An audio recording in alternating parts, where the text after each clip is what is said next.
Bismillahirrahmanirrahim. Brigadier Mohammad Saddiq Abbasi, former advisor to Prime Minister on accountability and interior. Cipher case में decision high court का 2 दिन पहले आया और वो डिसीजन इस बात पे मोर सब करता है कि 1.5 से 2 महीने 71 साल का शख्स एक्स प्राइम मिनिस्टर जो जेल में रहा, जिसको सिर्फ साइफर केस में जुडिशल किया गया था, वो गैर कानूनी तौर पर जेल में था। और इस फैसले की वजह से तकरीबन तमाम जुडिशल सिस्टम मिसकंडक्ट में आता है और तमाम इन्वेस्टिगेटर डिसऑनेस्ट इन्वेस्टिगेशन, जिसकी सज़ा तकरीबन 10 साल के ज़ुमरे में आते हैं। इसके खिलाफ क्या कार्रवाई पीटीआई की लीडरशिप करती है, ये वक्त ही बताएगा। क्योंकि अभी इस साइफर केस का ट्रायल ओपन होना है, तो मैं चंद एक इसमें गुज़ारिशात करना चाहूँगा, क्योंकि इसमें जो FIR है उसके अंदर जो इल्ज़ामात हैं वो क्या हैं, उनकी नौइयत क्या है। साइफर क्या था, ये ज़्यादातर अभी आवाम को पता है कि ये जनाब असद मजीद ख़ान और डोनाल्ड लू, जो कि south and central Asian affairs का जो ब्यूरो है उसका असिस्टेंट सेक्रेटरी है ऑफ स्टेट है, उसके दरमियान एक गुफ्तगू है। इस गुफ्तगू में स्टेट हुकूमत अमेरिका ने डंडा और गाजर दोनों का इस्तेमाल किया और कहा कि अगर आप में इमरान खान की हुकूमत बरकरार रहेगी तो फिर डंडे का इस्तेमाल किया जाएगा, और अगर नहीं रहेगी तो फिर गाजर दिखाएगी। क्योंकि ये एक सियासी हुकूमत को लपेटने के बारे में ये लेटर था, तो इसको मैं एक सियासी जो है लेटर ही समझूंगा। पहला इस पे इल्ज़ाम ये है कि इस साइफर को इमरान खान साहब ने गुम कर दिया। सवाल ये पैदा होता है कि साइफर को या सीक्रेट डॉक्यूमेंट्स को हैंडल करने का बाकायदा एक प्रोटोकॉल है, रूल्स हैं, रूल्स ऑफ बिजनेस हैं, आर्मी में भी हैं और सिविल में भी है। उसके तहत इसका जो कस्टोडियन होता है, जो ओरिजिनेटर होता है, वो इसी का कस्टोडियन होता है, वो इसको संभालता है, उसकी कापियाँ बनती हैं, वो भी अकाउंट फॉर होती हैं। अगर ये साइफर की कापी प्राइम मिनिस्टर हाउस में आई और वहाँ पे इसकी कापियाँ बनी, तो याद रखिए कि इसमें SPM का ऑफिस जो होता है, सेक्रेटरी टू प्राइम मिनिस्टर, वो तमाम जो काम होता है, डेस्क काम जो होता है, जिसे आप सेक्रेटेरिएट काम कहते हैं, वो सारा वो करता है, वो इसकी जिम्मेवारी है उसको रखना। और इस पे SPM 45 दिन तक तकरीबन गायब रहे, फिर उनकी FIR भी दर्ज हुई, फिर वो पहले मुजरिम थे और फिर वो गवाह बन के सामने आ गए। ये हकीकत आप सबको पता है। हम यहाँ ये देखते हैं कि आया उस जो प्रोटोकॉल या रूल्स ऑफ बिजनेस हैं जिसके तहत ये लेटर आया, वहाँ रिसीव हुआ। रिसीव होने के बाद क्या उसकी कापी की एक्नॉलेजमेंट वापस मिनिस्ट्री ऑफ फॉरेन अफेयर्स को दी गई, और क्या जब नए SPM आए, उन्होंने टेक ओवर किया, तो उन्होंने क्या ये कोई डिपार्टमेंट इंक्वायरी करवाई कि जनाब एक सीक्रेट लेटर गुम हो गया, और अगर उन्हें इंक्वायरी करवाई तो उस इंक्वायरी के बेस पे जो प्रोटोकॉल है वो ये है, उसको कंप्लेंट बना के उस इंक्वायरी को फिर आप FIR दर्ज करवाते हैं पुलिस में, ताकि केस को रेगुलराइज किया जाए। जो भी मजाज अथॉरिटी होती है वो एजेंसी इन्वेस्टिगेट करती है और साबित करती है कि हाँ ये साइफर आया था, ये गुम हो गया, और गुम हो के गैर मजाज शख्स को, अगर इमरान खान साहब ने इसको दिया किसी गैर मजाज शख्स को, तो फिर तो ये एक केस बनता है, फिर क्रिमिनल ब्रीच ऑफ ट्रस्ट बनता है। अगर ये इन्वेस्टिगेशन नहीं हुई और ये गैर मजाज शख्स के पास नहीं पहुंचा, सिर्फ मिसप्लेस हुआ है, तो आप इसको फिर क्रिमिनल ब्रीच ऑफ ट्रस्ट के केस नहीं बना सकते। ज़्यादा मिस्टेक या ओवरसाइट या आप एक नेग्लिजेंस कह सकते हैं, इससे आगे केस नहीं बनता। दूसरी बात यह है कि इसको डाउन क्लासीफाई किया गया, तो आया इसको करने का मजाज कौन था, होना चाहिए था, नहीं होना चाहिए था। याद रखिए, याद रहे कि सेक्शन 91 जो दस्तूर की है हमारी, उसके तहत प्राइम मिनिस्टर होता है जो है, वो चीफ एग्जीक्यूटिव ऑफ फेडरेशन होता है। वो किसी भी मिनिस्ट्री को डायरेक्ट और इनडायरेक्ट, ये सेक्शन उसको प्रोवाइड करती है पावर, उस हिसाब से रूल्स भी बने हुए हैं, वो इसको कमांड कर सकता है, कंट्रोल कर सकता है, उसकी normal day to day working को करवा सकता है, वो खुद भी कर सकता है, ये उसका पास पावर है। इसी सेक्शन 90 और 2 के जो सब सेक्शन 2 है, उसके तहत कैबिनेट बनती है और वो उसको असिस्टेंस भी ले सकता है। तो इसका जो ओरिजिनेटर था वो मिनिस्ट्री ऑफ फॉरेन अफेयर्स थी, उसके पास ये इस्तेकाक था, लीजन था कि वो उसको डाउनग्रेड कर सकता था। उसका ओवरऑल इंचार्ज जो है प्राइम मिनिस्टर होता है, और उन्हें हाईएस्ट बॉडी जो होती है जिसे आप कैबिनेट कहते हैं, उसके पास ये लेके गए, जिसमें प्राइम मिनिस्टर भी था, मिनिस्टर फॉरेन अफेयर्स भी थे और सारी काबीना थी। उन्हें इसको डाउनग्रेड किया। तो जब वो डाउनग्रेड हो गया और as per rules and law हुआ, बिकॉज उनके पास पावर होती है, ओरिजिनेटर जो है उसको डाउनग्रेड कर सकता है, तो ये ऑटोमेटिकली उस एम्बेड से निकल जाता है, ऑफिशियल सीक्रेट एक्ट के एम्बेड से। दूसरा 248(1) आर्टिकल जो है वो प्राइम मिनिस्टर को ये पावर देता है कि जो रूटीन का काम है उसको आप कोर्ट में चैलेंज नहीं कर सकते। हाँ, अगर कहीं पे मिसकंडक्ट हुआ है या क्रिमिनल ब्रीच ऑफ ट्रस्ट हुआ है या मेलाफाइड इंटेंशन है, जहाँ स्टेट को नुकसान हुआ है, तो वहाँ पे इन्वेस्टिगेट केस किया जा सकता है। अगला एक इल्ज़ाम है कि इसको पॉलिटिसाइज किया गया। सवाल ये पैदा होता है कि सियासतदान जब भी बात कहेगा या करेगा तो वो एक सियासी बात ही होगी। और वैसे भी याद रहे कि पॉलिटिकल सिस्टम हम कहते हैं is a mother of all the system, यही पब्लिक पॉलिसी में पढ़ाया भी जाता है, तमाम ब्यूरोक्रेट्स को यही चीज़ पढ़ाई जाती है। तो जो प्राइम मिनिस्टर है उसकी बेसिकली जिम्मेवारी जो ओथ के हिसाब से आर्टिकल 91(5) के तहत जो उसकी जिम्मेवारी वो पढ़ के सुनाता हूँ, उस ओथ में प्राइम मिनिस्टर क्या कहता है। प्राइम मिनिस्टर कहते हैं मैं अपनी जिम्मेदारियाँ इस्लामी जमहूरिया पाकिस्तान के लिए उसकी सालमियत, वक़ार, इत्तफ़ाक़, इत्तेहाद, अवाम की फ़लाह बहबूद और तरक्की के लिए दस्तूर और कानून के मुताबिक दयानतदारी से अदा करूँगा। वही प्राइम मिनिस्टर भी अवाम का नुमाइंदा होता है और उसने फ़लाह व बहबूद के पॉइंट ऑफ व्यू से एक मुस्तहकम हुकूमत की सूरत में वो मौजूद थी। फ़लाह बहबूद की एक हुकूमत, यानी कि फ़लाह बहबूद यही आवाम की कि एक मुस्तहकम हुकूमत चलती रहे। उसके खिलाफ एक पेश की इतला दी कि ये थ्रेट है और अगर ये ऐसा हुआ, डिस्टेबलाइज किया गया, हुकूमत रिमूव की गई, तो इसकी इम्प्लीकेशन बहुत सख्त है। वो जमहूर के सामने गए, अवामी नुमाइंदे थे, और उनने जितने भी खदशात ज़ाहिर किए, वो PDM की 18 साल की हुकूमत ने इस बात को साबित किया कि ये वाकई बिल्कुल सही थे। दूसरा सवाल ये पैदा होता है कि अगर ये कापी गुम होती है या ये गलत फैसला इस पर किया गया, इसके ऊपर डिमार्च भी किया गया 2 दफ़ा, तो उसको देखते हैं कि किस हिसाब से सही है गलत है।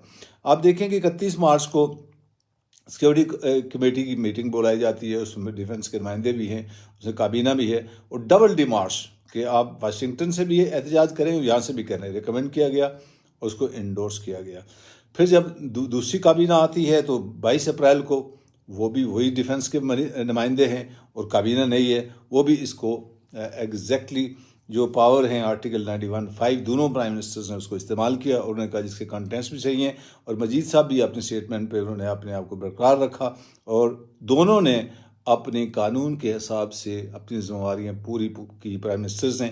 और मेरे हिसाब से दूसरे प्राइम मिनिस्टर जो हैं शहबाज शरीफ साहब, उनको एज अ डिफेंस विटनेस आना चाहिए कि हाँ जी ये साइफर था और इसमें थ्रेट था, इंटरनल जो इंटरफेरेंस थी पाकिस्तान के दाखिली मामलात के अंदर, और दो डबल डिमार्च किया गया और सही किया गया क्योंकि उन्होंने इस चीज़ की तस्दीक की थी।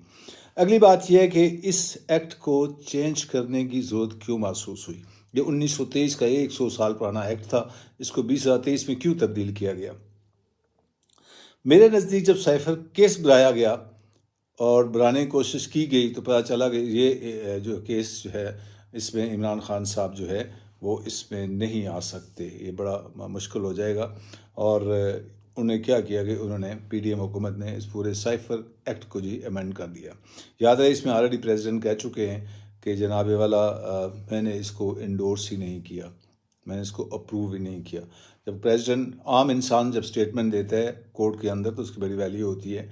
तो prime minister, president of the country, the highest office से ये स्टेटमेंट आई है, तो इसका मतलब है कि ये कानून वैसे अपनी वैल्यू खो चुका है।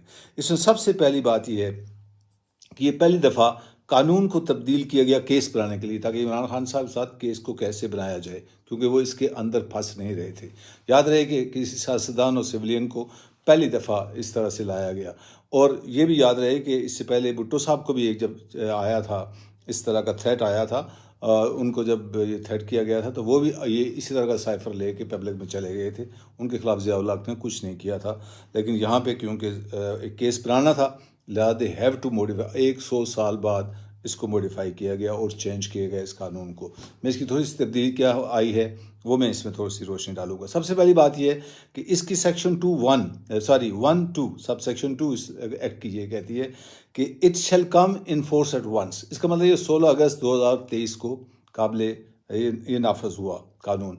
जब 2023 अगस्त 16 को नाफज होता है तो ये बताइए कि 17 महीने पहले की गई जो कार्रवाई है या जो मामलात हैं वो इसके ज़ुमरे में कैसे आते हैं। वो नहीं आते, ये एक रेट्रोस्पेक्टिव इफेक्ट रखता ही नहीं है। उसके बाद के मामला आ सकते थे, पहले वाले नहीं आ सकते थे। पहली बात तो ये है। और दूसरा, मैंने बता दिया कि प्रेसिडेंट ने इसको इंडोर्स नहीं किया, तो ये मेरे हिसाब से ये कानून है ही नहीं।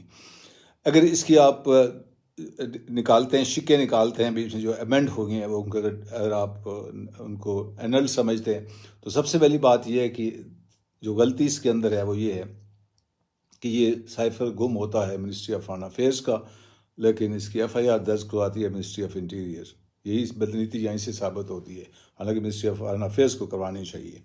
फिर इसके अलावा जो इसके अंदर अमेंडमेंट्स की गई, उसमें आप देखेंगे कि सेक्शन 2D8, सेक्शन 5(1), सेक्शन 9 ये अमेंड की गई।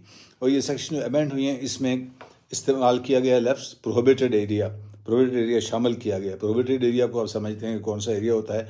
उसके अंदर पीस एंड वॉर के अंदर वर्ड शामिल किए गए कि आया कोई अटैम्प्ट पीस में करता है या वॉर में करता है। और उसमें बिल्डिंग और पार्ट ऑफ ऑफिस या पार्ट ऑफ बिल्डिंग भी शामिल किया गया, ताकि मेरे नज़दीक जो 9 मई के इंसिडेंट हुआ है वो भी प्रोहिबिटेड एरिया के अंदर कोई बिल्डिंग, पीस एंड वॉर, ये सारे लफ्ज़ जोड़ लें ताकि वो केस बन सके। सेक्शन 9 को भी अमेंड किया गया ताकि इमरान खान साहब के ख़िलाफ़ भी केस को जो है उस लिहाज से मजबूत बनाया जाए। याद रहे कि ये सियासतदानों के ख़िलाफ़ केस पहली दफ़ा सीक्रेट एक्ट के तहत बना है, और ये अगर पंडोरा बाक्स खुल गया तो सियासतदान तो बयान देते रहें तो फिर सियासत इस मुल्क से तकरीबन ख़त्म हो जाएगी। इसमें जो माइंड सेट है वो आप देखें।